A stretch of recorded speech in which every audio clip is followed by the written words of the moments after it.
Hello, everybody. Whoa. I think we have one more minute to go until 5 o'clock. So at 5, we'll start.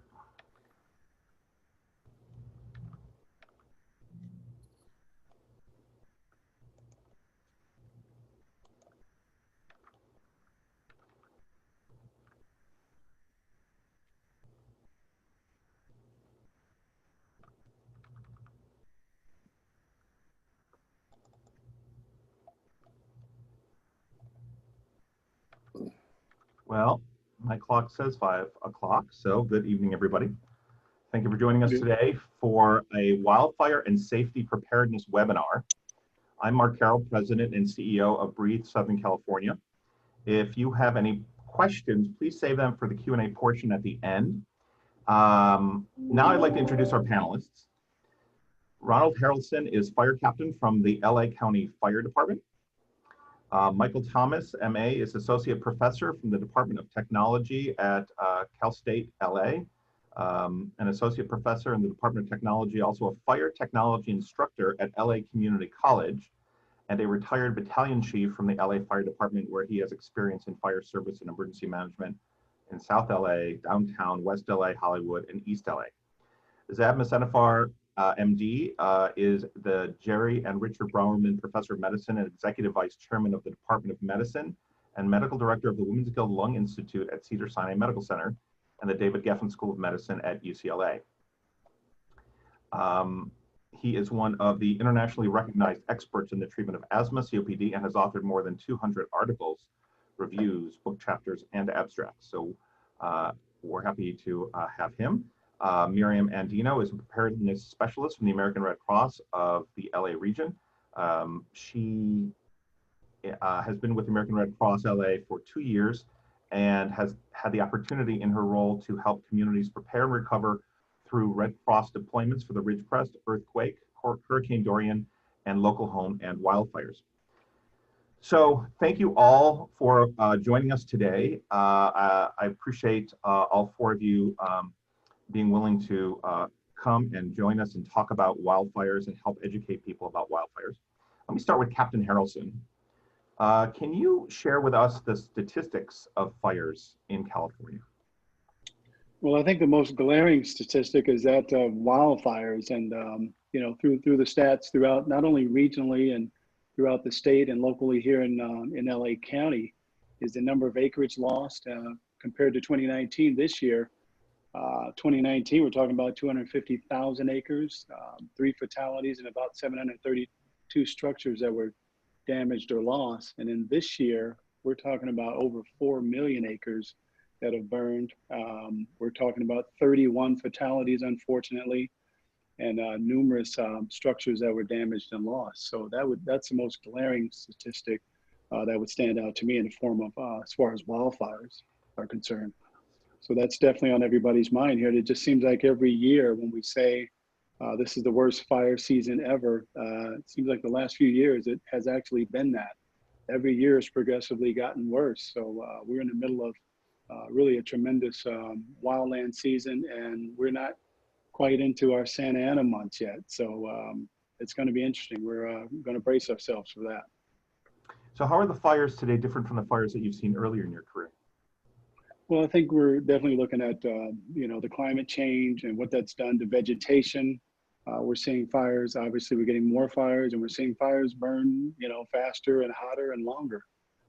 It's just been incredible. A couple of years ago, we had the Woolsey fire that blew through Malibu and destroyed numerous homes. And fortunately, we were able to get most of the residents out of the way via evacuation. So we're seeing, just, I would say, the intensity and the rapid start of some of these brush fires. In what ways do the wildfires impact us? And well, I mean, I'm sorry, go ahead. And also, what is your department doing to prevent, educate, and respond to fires? Yeah, well, we've always had brush clearance inspections throughout the county.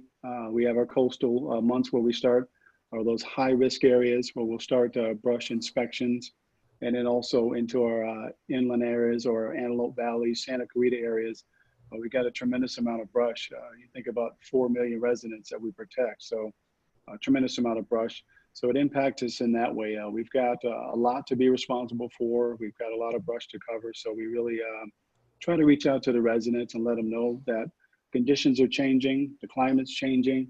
We're getting fires that are burning a little bit more intense than we've seen in years past. So we want to make sure that they're prepared and they're ready to get out in the event of a fire. So along those lines, a lot of what we do is part of our Ready, Set, Go campaign. And that's to empower and educate residents living in those high fire prone areas to get prepared and have a plan ready and be ready to escape or have an exit route out of that area should a wildfire start. So when you and your colleagues are in the midst of a wildfire, dealing with it and fighting it, how do you deal with the smoke from the fires? Well, that's a good one because obviously conditions are dynamic. Wind directions are changing. If you try to work in an area, outside of the smoke, if you can, we do have brush protection gear as far as our shrouds or bandanas that would cover our face. But for the most part, you have to really try to work around that smoke and not be in a direct path of it. Really challenging, especially with the amount of brush fires we're seeing this right now, and the fatigue and resources are coming from all over the state and even out of the state to assist. So that coupled with COVID, that throws a whole nother level of concern and issues with brush firefighting. And you mentioned COVID. How do you socially distance, or is everyone wearing a contained mask? What is happening to make sure that the firefighters are protecting themselves? Well, I like to let people know that starts in the station. The habits and the things we do in the station, the physical distancing, the cleaning, the disinfecting, wearing the facial cover, that starts in the station and even out on the apparatus. So obviously, while you're on the apparatus, there's situations where you can't if you're on an incident. And there's a slide up talks about effects of wildfires right now, and the cost not only to the environment, obviously, how the wildfires change the landscape and the environment and the parks and even where people are living, but the cost to fight it, the costs to address it, and to not only, and then there's obviously costs on prevention, and there's costs on the people who are suffering for it, and the public health costs from the air quality in particular. So you're seeing a huge increase in the numbers and the size of these fires. That must mean that there's a tremendous amount of cost in terms of fighting the fires too. Absolutely. I mean, that translates to wear and tear on our personnel. So that's a primary issue. We want to make sure that the personnel, if we're doing any augmented or extra staffing, they're getting as much rest as possible, that there is an adequate rotation or downtime, hydration, meals, sleep, all that's important. So that translates into extra costs, because anytime you have to do extra staffing of patrols and water tenders and engines and actually bringing in the super scoopers to help out, there's a cost to that, and it gets really, really pricey and expensive. So that definitely translates into the cost of that, and the wear and tear on our personnel, the financial costs, and then also to the environment. I mean, we know the impact, is incredible. We've seen throughout the state, all the way from San Francisco all the way down here to San Diego, the Mexican border. I mean, just the air quality has just been incredible. I'm sure there's been an increase in respiratory and asthma related illnesses, an increase in the ERs. Having been a paramedic, having been out there during conditions nowhere near this, you see the seasonal change. You see, your asthmatics and your COPD patients having a little bit more difficulties with that. And now we're seeing relatively healthy firefighters and individuals really struggling with that. And it's definitely something to be mindful of. Let me ask you, can you give us a sense of the causes of wildfires? I know that it can be anything from having a gender reveal. Yeah. To people just being careless with cigarettes and with fireworks, but what else have you seen? And then there's obviously the lightning up in Northern California. But what are some of the main causes that we're seeing? Well, you touched on it. I mean, it's a combination of a little bit of everything, but for the most part, the highest percentage of those fires are going to be human caused. Some of it accidental, some of it intentional.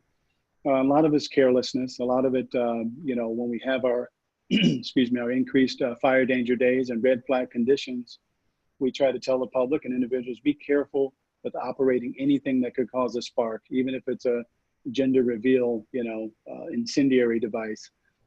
If there's a spark there and it's going to cause a fire. We do have those who are just careless, discarding cigarettes, doing things that are going to create that spark. And we know all small fires, all big fires start small. So that's a big cause, a big part of it. So it's concerning. We try to educate the public and get that message out there for them to be careful, year round, not just in the brush and not just when they think the Santa Anas are here, or we may have a high warning day. We can get a brush fire anytime. Are there certain types of fires, certain types of conditions that cause worse air pollution?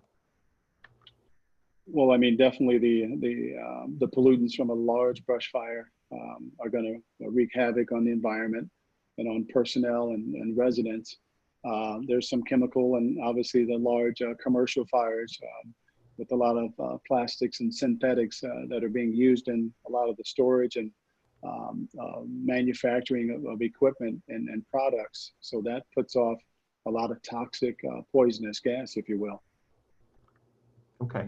Well, let's turn now to climate change. I'm going to go through some of the background on that, since that's in our wheelhouse. Breathe SoCal is focused on clean air, but also on the environment and climate change, which is correlated to the increase in the number of fires that we've been seeing in California and the Northwest. And it's been causing higher temperatures, drier soils, which cause longer wildfire seasons and longer drought seasons. And because the temperatures are going up and it's warmer and drier, the soil doesn't have as much moisture, and that leads to drier trees, shrubs, and other potential fuels, all of which are tied directly to climate change. And then you have the smoke issue.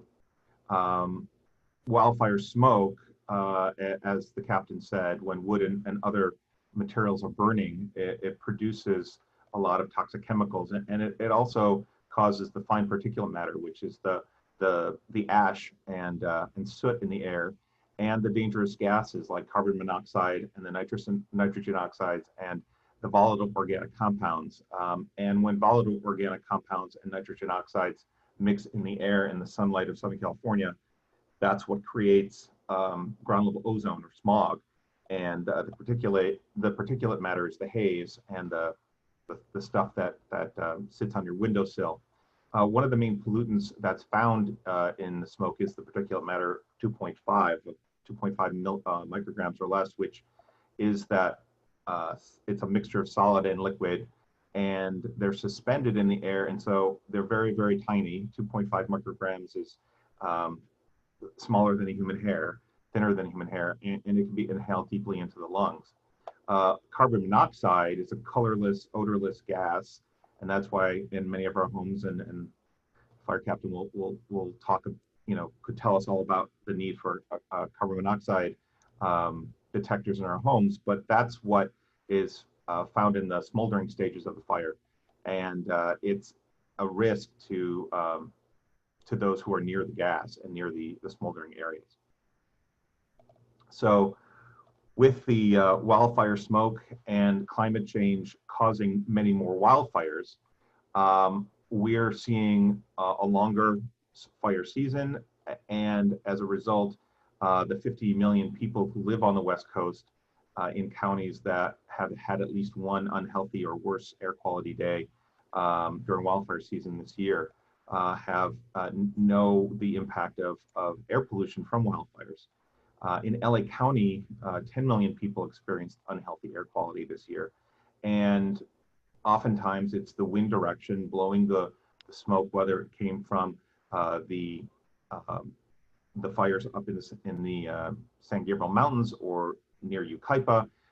We were seeing really bad air quality because the smoke is creating the fire. The smoke from the fires is being blown, and all that particulate matter is in the air, and that's why we had an orange sun for several days. Northern California was seeing it for much darker sky and much more orange sun.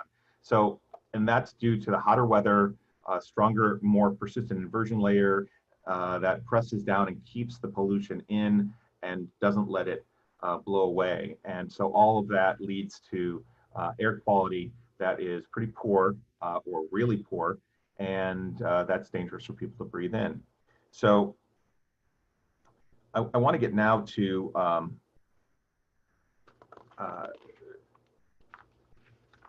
Michael, who's going to talk to us about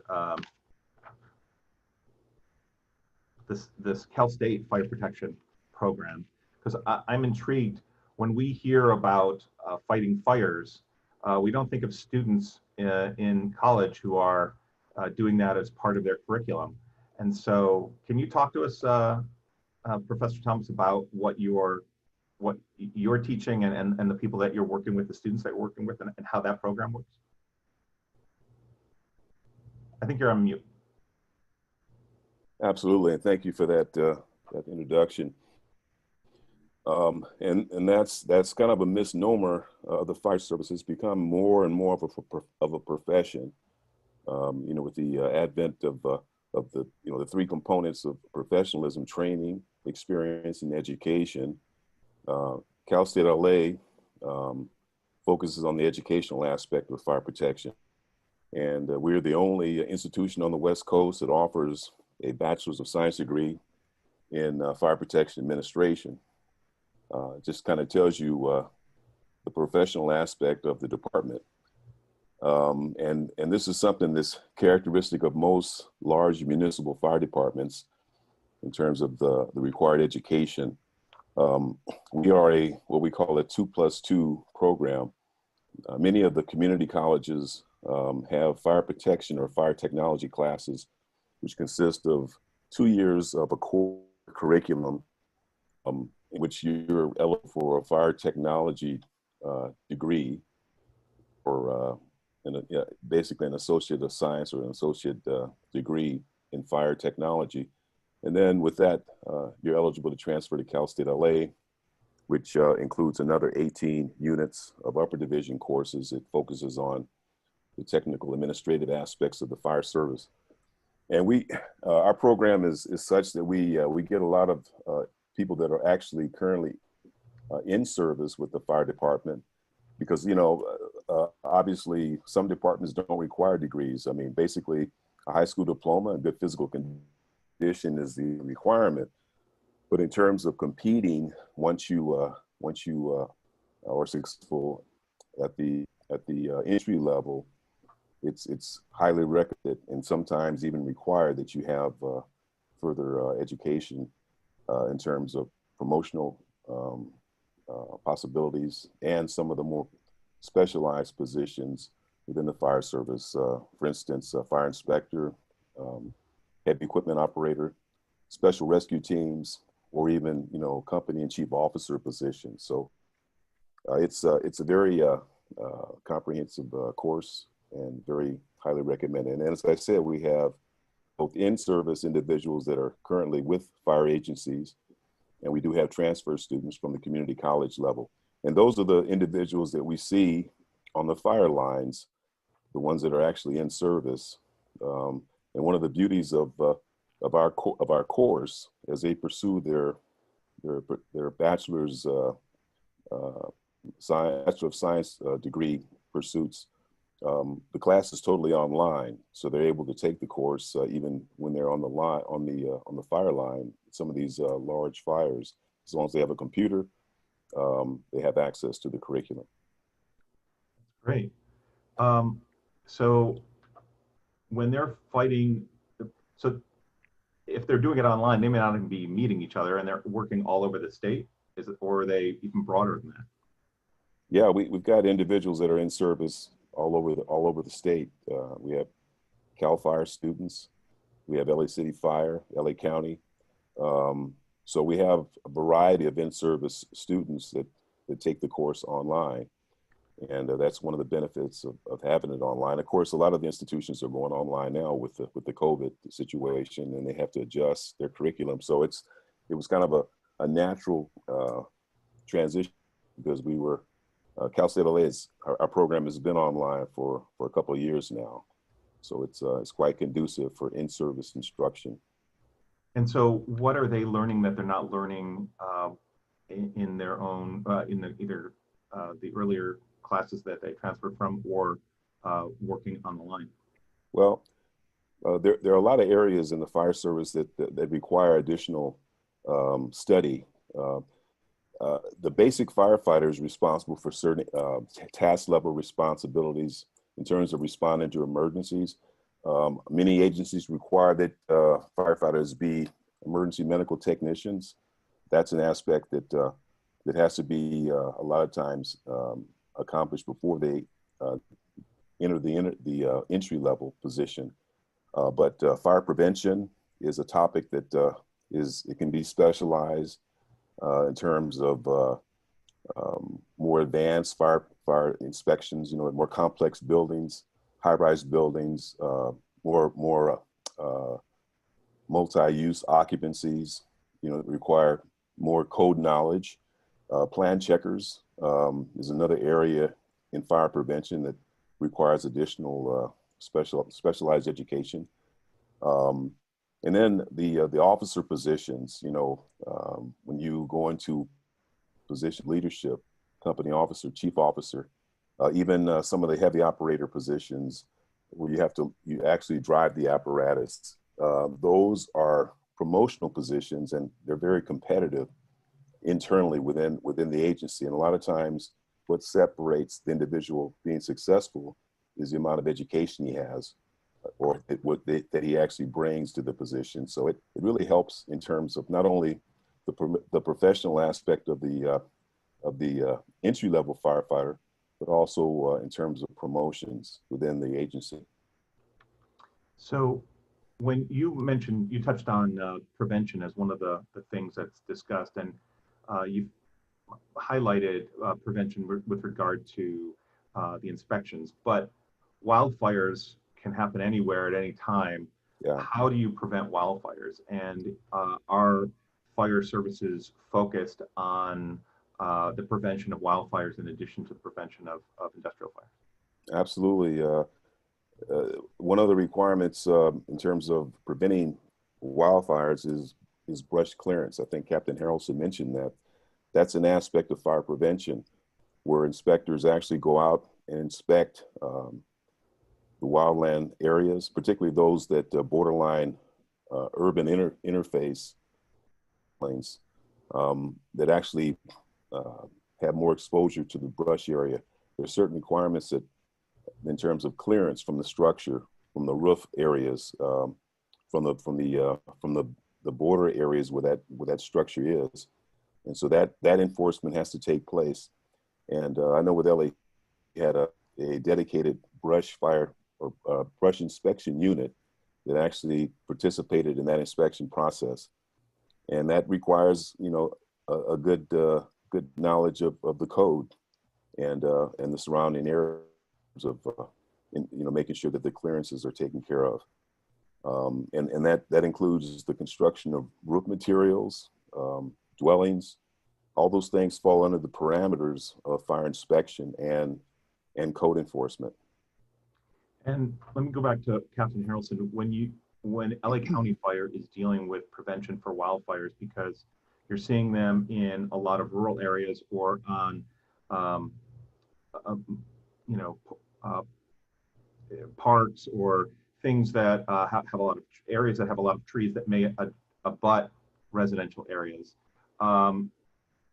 What should homeowners be thinking about besides the brush clearance if they've cleared their own property but they're not sure what's going on beyond that. Well, that's where we talk about some of those high hazard areas, especially that urban interface where you've got homes that are very beautiful. They got incredible views and they're within the vegetation, but with that comes a risk and comes a hazard. So there's a responsibility, and we reach out to the residents and we work with them and we say, you know what, because you live in this area, here's the requirements. Here's how far back you need to limb up the trees. Here's what you need to have. You need to have a spark arrestor on that chimney. You need to make sure that there's no flammables right up against the house. There's a whole set of parameters that we go over with them. And as mentioned, that comes with the code enforcement as well. But that education and that partnership with the residents to say, hey, we're going to institute the Ready, Set, Go program. We're going to work with you on that. We're going to get out there, and the local guys in the station will actually go out. And we did a special launch of our 2020 Ready, Set, Go campaign out in Malibu. And we were able to use a resident who had actually lost his house in '93 in a Topanga fire. But he rebuilt. He was gracious enough to invite us back and show us some of the things that he had done and some of the lessons learned. And we were able to go out there and capture that, and it was very successful and a good teachable moment and educational for everybody. And just one last question for you. In terms of the county, is the fire department part of dealing with forest management, or is that a different department to try to make sure that the forest areas are cleared of brush and not just the residential areas? Well, LA County, we have our geographical responsibilities. We've worked with the Department of Forestry, which we have within LA County. But geographically, if you start talking about the local responsibility areas, we have some areas that butt up against the state property and federal property. So the SRA is what we call it, a state responsibility area. And within that, we have a responsibility to protect structures and obviously any individuals that may be in harm's way. The federal, it's U.S. Forest Service or the Department of Forestry, that's going to be their handle. Similar to what we've seen with the Bobcat fire here recently above the foothills. We were initially assisting the U.S. Forest Department or Angeles National Forest. Then at some point, we were a partnering agency with them and supported. We were in a unified command with them because of geographically where that fire was going and some of the values that were at stake or that were at risk.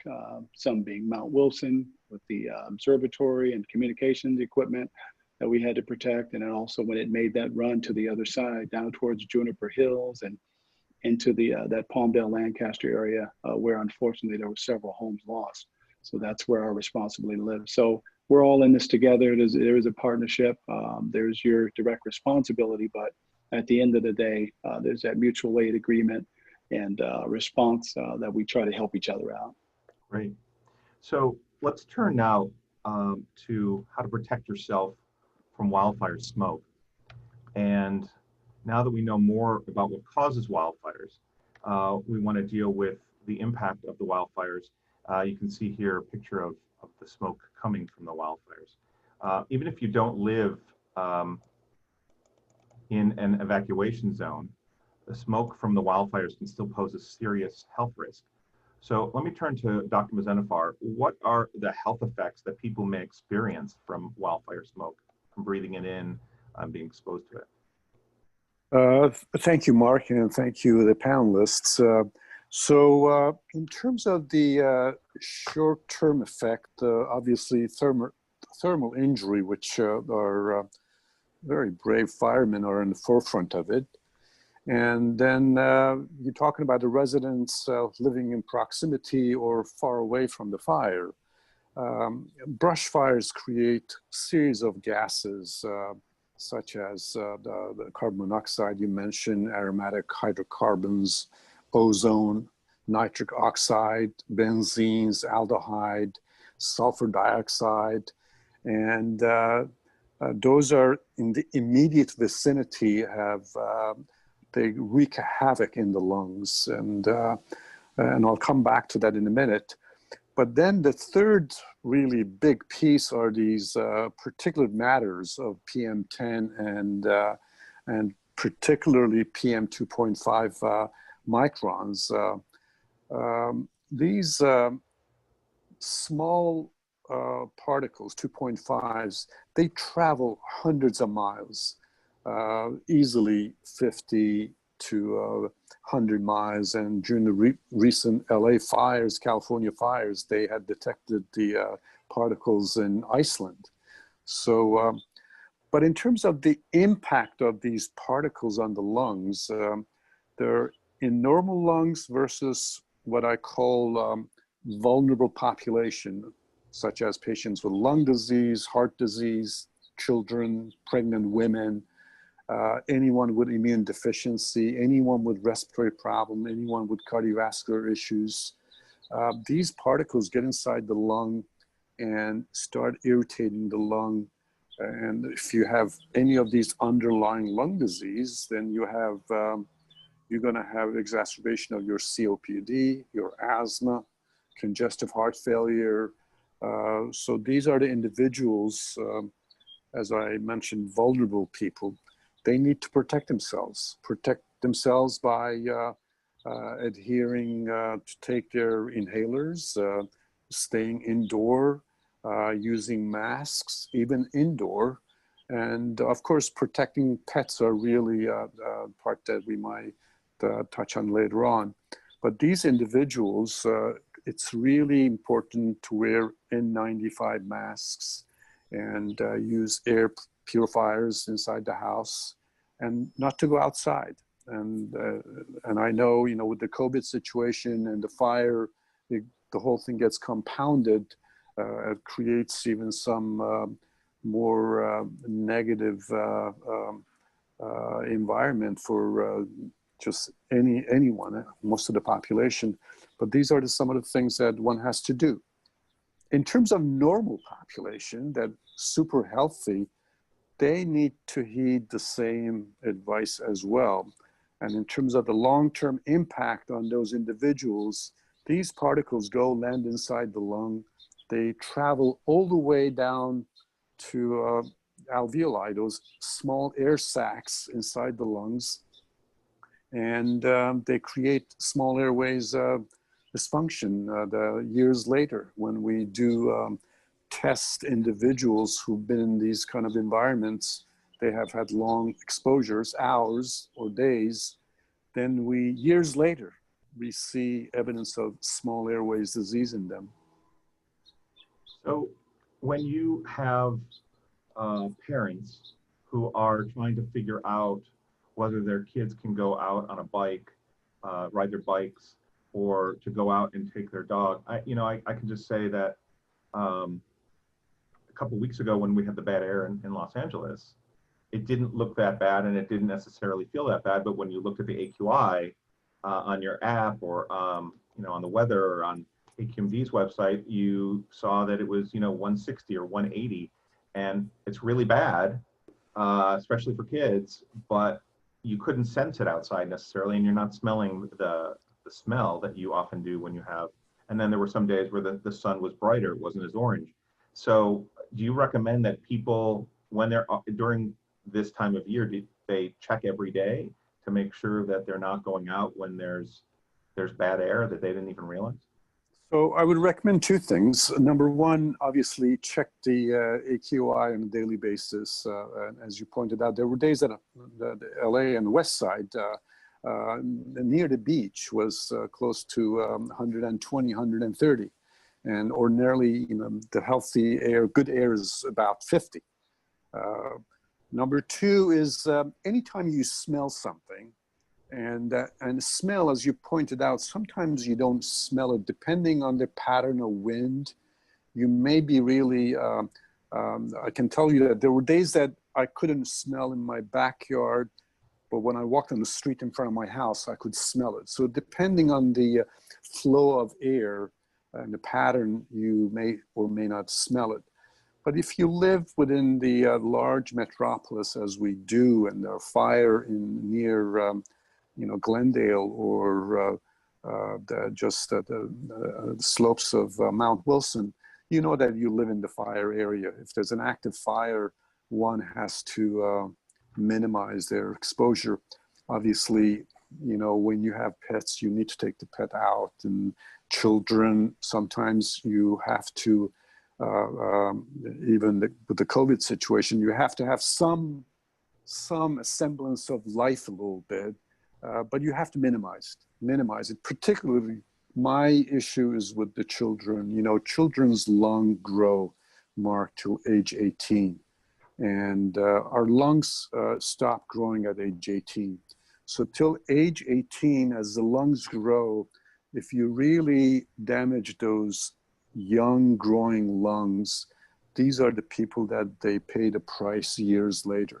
So I think parents have a huge responsibility by protecting their children and make sure that if they're gonna go out, it's very hard to ban kids from, you know, going to park, but you just have to minimize it. You have to minimize the exposure. Okay.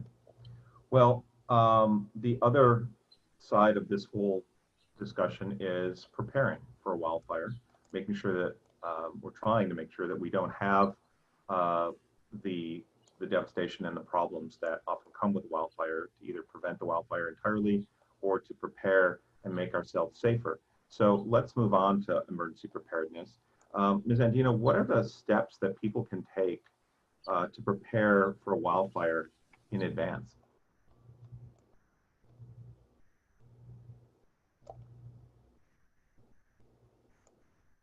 I'm not hearing you.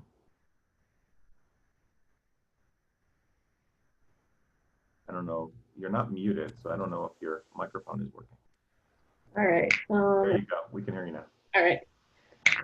All right. So first of all, residents need to understand the ways their homes are threatened. And the 3 ways would be wind-blown embers, contact by flames, and heat. And a few of the things they can do to prepare their home specifically is, as it was mentioned earlier, remove debris and any flammable material around the home. Also, make sure to use fire-resistant materials and plants around your home. So there are actually some workshops offered. I know right now I've seen some on Eventbrite. They're virtual, so it's perfect, on landscaping with fire-resistant plants. So that's something that residents can look into. Also, installing spark arresters in chimneys, and as well as using multi-pane windows. In addition, you want to make sure that you have a list of flammable materials, flammable furniture, plants that you already have outside. Have that list ready in case there is a fire. You know what to bring inside and keep away from the windows. Like put it in the interior of the home to avoid anything catching fire around your home. And also, you want to make sure you have sources of water around your home, as well as tools that can assist firefighters in the event of a fire. In addition to that, you want to make sure that your home is clearly marked for those first responders. Make sure your address is clear and visible to them. When you're leaving your home, make sure you turn on the lights. So in the case of heavy smoke, your house is visible to them as well. So when when firefighters come, you say you want the lights on, but does that suggest to them that there may be somebody inside? How do you make sure that they know not to come in and put themselves at risk? So we recommend them to keep the lights on. It's just something that, you know, would indicate that there is a home there in general. There's also the option of marking clearly outside that everyone has left. Also indicating to any neighbors that you're leaving in case you leave before an evacuation order is placed. Taking those extra measures to make sure that firefighters understand you're not in the home, but also so that your home is clearly visible to them. And what should people do when they know a wildfire is nearby? When they know wildfires nearby, they need to start checking their kit. They should already have their kit ready, their emergency kit with everything that they might need to keep going in a shelter or in a temporary home. So check your kit for any medication that you need to take with you. Make sure it's all up to date. You might have gotten a new prescription. Make sure you have it in there. Any last minute additions to your kit, make sure you include them. You want to make sure to also monitor the news, whether it is on radio, TV. You can download apps as well to follow with the minute by minute updates. With wildfires, things change really quickly. You might think your home is safe. There haven't been any evacuation orders placed in your neighborhood, and suddenly things take a change. So always stay informed, and you want to try to avoid smoke when a wildfire is near. As it was mentioned earlier, you want to make sure that the air conditioner has been running with a new filter. Make sure to change your filters often when it's recommended, I believe 2 or 3 months. If you have an air purifier, that's great. And you also want to make sure to avoid activities inside your home that can increase particles, pollution particles, such as activities such as vacuuming, cooking, anything that can cause more heat in the home or bring up dust particles. And so that's when a wildfire is nearby, but what about when people are right during a wildfire? What should people do?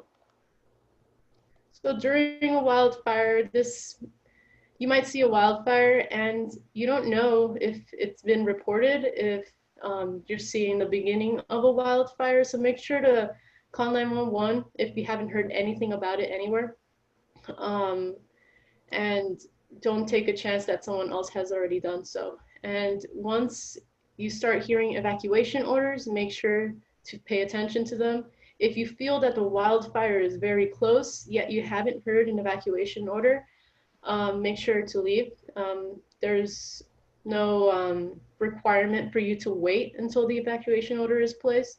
You can leave whenever you feel your family is at risk.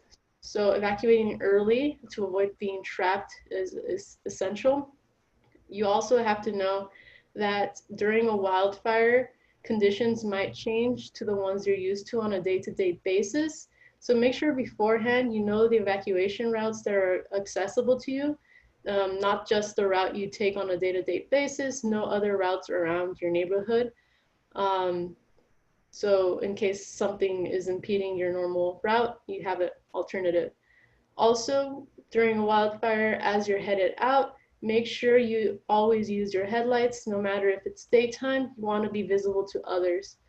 And also, once, as we mentioned, you're leaving, notify neighbors that you're doing so as well. And if they're driving through the wildfire, obviously don't turn your air so that it's recirculating the indoor air and not pulling from the outside, right? Right, exactly. Make sure that there's, in every newer vehicle, there should be an option inside to recirculate your air to avoid having any particulates coming in from the outside. And then after a wildfire, are there any steps you'd recommend people take? After a wildfire, first of all, they have to make sure that they're going to be accessing their neighborhood until authorities say it's safe to do so. Sometimes neighborhoods seem safe, the fire's out, there's no activity. However, authorities will let you know when it's safe. They might still be monitoring the area. You have to watch for hazards, make sure you mark any areas that can have ash pits. So, let others know that that's an area they need to look out for. Make sure to look at your household items, water, food. Food's going to be spoiled if you left it in the fridge. Throw that out, don't take a risk. Any medication, hygienic supplies, that can be easily contaminated by the smoke as well. So it's better to play it safe and replace those items. And you said watch for hazards, hotspots, and ash pits. What specifically is the danger? What is an ash pit and what's the danger from an ash pit? So ash pits are often hidden. They're often hidden by ash. They can look like solid ground. However, they can stay hot for several weeks. So this can be more in areas where there are rodent holes or there are lots of trees and there's root systems underneath that can mess with the ground. I see. Resources. I want to provide on the next slide. We're going to have wildfire resources that people can utilize. Not only Fire Map, which CAL FIRE has with a list of incidents, but the American Red Cross with information about preparing and about addressing what you and your household need to do, as Ms. Andina was talking about. And then LA County Fire Department with information. Also, a lot of these sites are on Twitter and Instagram and posting information of big fires when they're happening. So CAL FIRE's website, not just their fire map, disasterassistance.org in case people need assistance, cooling centers in case people, due to the heat, due to the wildfires, need a place to go, and then air.now.gov is the federal air quality report, and there's also the South Coast Air Quality Management District, aqmd.gov, which also has the current AQI conditions. Let's move on now to the question and answer portion. And if you're viewing the webinar from Zoom, please use the Q&A feature. If you're on Facebook Live, use the comment section, and then we'll be able to read some of these questions, I guess, for people who are chatting. So let me turn on mine. And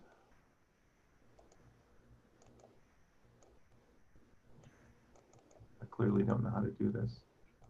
So I'm clicking things, but nothing's happening. Let's see. I'm not seeing any chatting because I don't see it on my screen for some reason.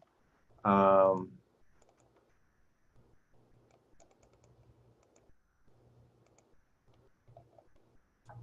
see a question mark. That what's the difference between N95 and P100? Okay. Do you want to take that, Doctor? Sure. I mean, sure. N95 obviously eliminates 95% of the particles. P100 eliminates 99.9%, close to 100%. It's just a very complex mask. Generally, N95 is more than adequate. During the COVID time, we've been using N95 as well. And N95 is very, very effective for particles. When I've been running during the fire season, I run every day. I've been running with an N95 as well. I know that they talk about N95s or any of these masks not being as safe when people have facial hair because they're not as tight. What do you say to that? Since I don't have facial hair, I'm not very well versed on that. And so you just have to try to, use some form of, unless there's a specific reason that, of course, someone doesn't want to shave, but you have to make the best out of it. Right, okay. I don't see any other questions yet, and if you do have a question, please type it into the chat box or the Facebook question area, the Facebook Live Q&A feature. But let me ask, you mentioned earlier pets, and so let me ask you about that. A lot of people have pets, and during COVID, a lot more people have gotten pets, and most pets, particularly dogs and cats, are also susceptible to the air pollution. Is there something people should do? Sure. Dogs, cats, and by the way, birds. And a number of people in LA do have birds. Birds are extremely sensitive to carbon monoxide in the air, and the dogs as well as cats. Particularly dogs that people like to take them out for a walk. You have to try to minimize that. Dogs are, they have very, very sensitive, irritable lungs. And years ago, actually, dogs used to be used as a model to produce asthma, bronchospasm. And, but it's, you have to take them out for a very, very short visit. That would be my advice. And let me ask another question, which is, let me go back to fire captain and professor.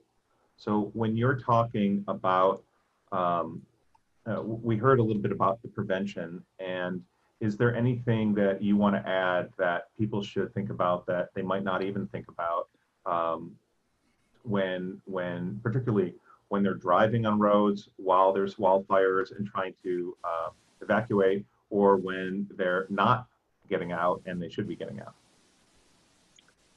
I would just say, as stated earlier, get out early. Know 2 routes out of your area. Sometimes we're creatures of habit and we want to go out the way we normally go to school, to work, or down to the market. So know another way out of your area to safety. And also be aware that while you're getting out, we've got fire apparatus and equipment that's trying to get in there to make a stop and make sure we can save that house or that canyon. So understand you're going to have fire equipment moving in and out, which creates another hazard. Captain Haralson, I have a question for you, actually. Sure. Sometimes, you know, recently the Malibu fire, Wolsey fire burned one of my running partners' home, actually, Malibu. What is the secret of, you know, they lived on the Bush Drive in Malibu. Some houses were burned, some houses were not. And it's a puzzle to me. What gives? I mean, what's the rationale? Is the wind pattern, or what is it? It puzzles us, even as seasoned veteran firefighters. A lot of time it's the topography, it's a wind buffer or area, it's a shielding from another structure, it's that dynamics we talked about, the wind changing direction. You'll see a hopscotch, if you will, or go one house to another. Well, sometimes that's a blown ember, where the ember has gotten into the eaves or gotten to a palm tree right near the roof line. So that house will burn, where another house was just by sheer luck able to survive it. So there's really no rhyme or reason to that, but you want to give yourself the best chance to survive it by hardening that home, having those eaves buttoned up, as we mentioned earlier, removing some of that vegetation, because when those winds are howling and they're blowing, you know, 50, 60, 70 miles an hour, it's anything goes. Well, thank you. You know, I think that there's the other thing that I think people forget about sometimes is that I think sometimes people take too many risks and don't want to get out because they still want to pack more stuff, or they don't think it's as close as it is. And sometimes they're rushing when the orders come down. So I agree, you know, people should get out early and not wait till the last minute just because they haven't gotten an order yet if they're close to the fires. Yeah. And that's the beauty of Captain Haralson mentioned the Ready, Set, Go program. It's practiced by a lot of agencies now. If you follow that procedure, you know, if you prepare properly, if you have a plan in place to actually evacuate, and you know, when the time comes and fire officials warn to get out, you need to get out, and that's the whole. Those will be all 3 of the components of the Ready, Set, Go program. Absolutely. And do you have any sense of, if not in Southern California, even in LA, how many people live within a short distance of potential wildfire zones, so that, you know, I think a lot of people think, oh, it's not going to affect my area until it does.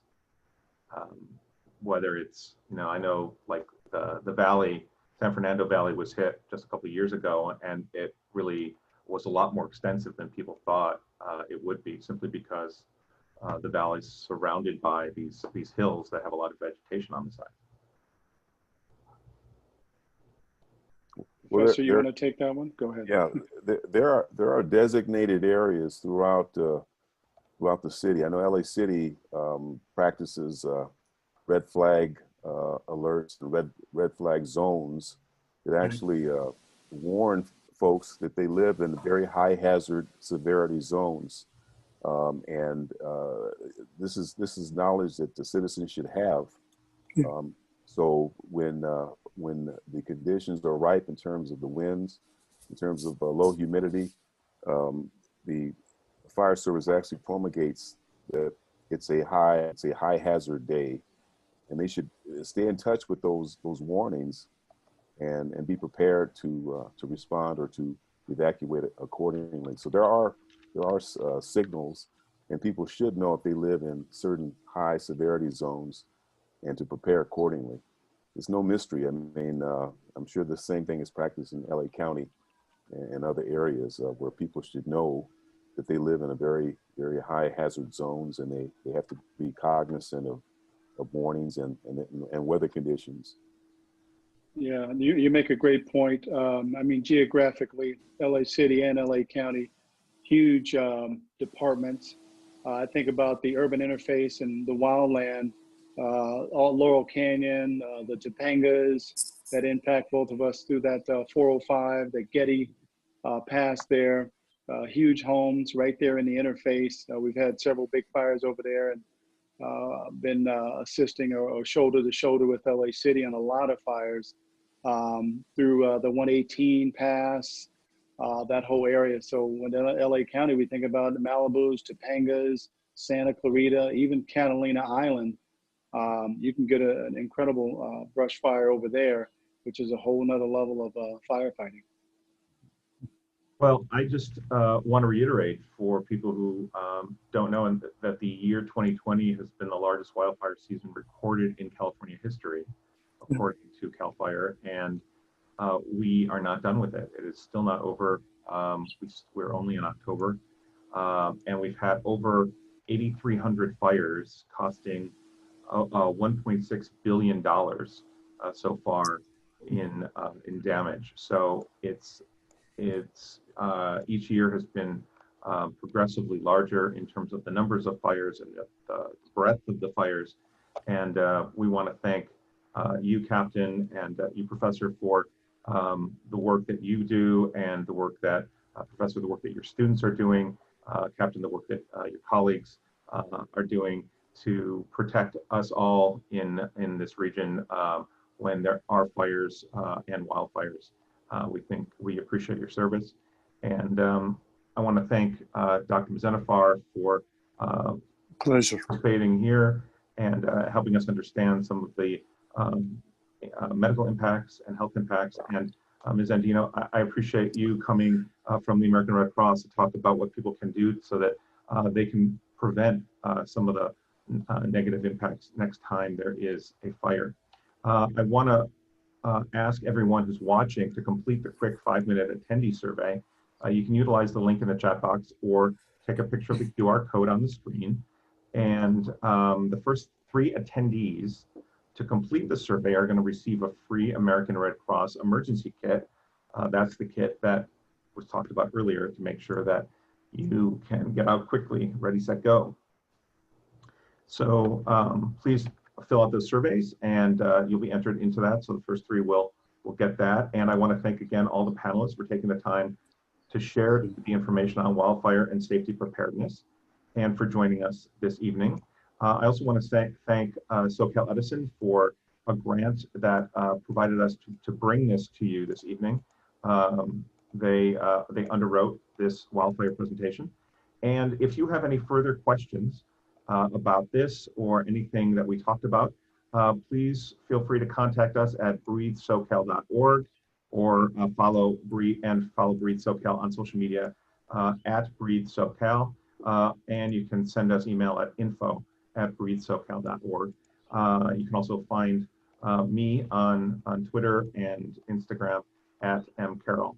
So I really want to thank you for attending today, and thank our panelists, and wish you well. Until next time, have a good night. Thank you. Thank you. Good night. Thank you, guys. Be safe. Thank Thank you. you. Thanks.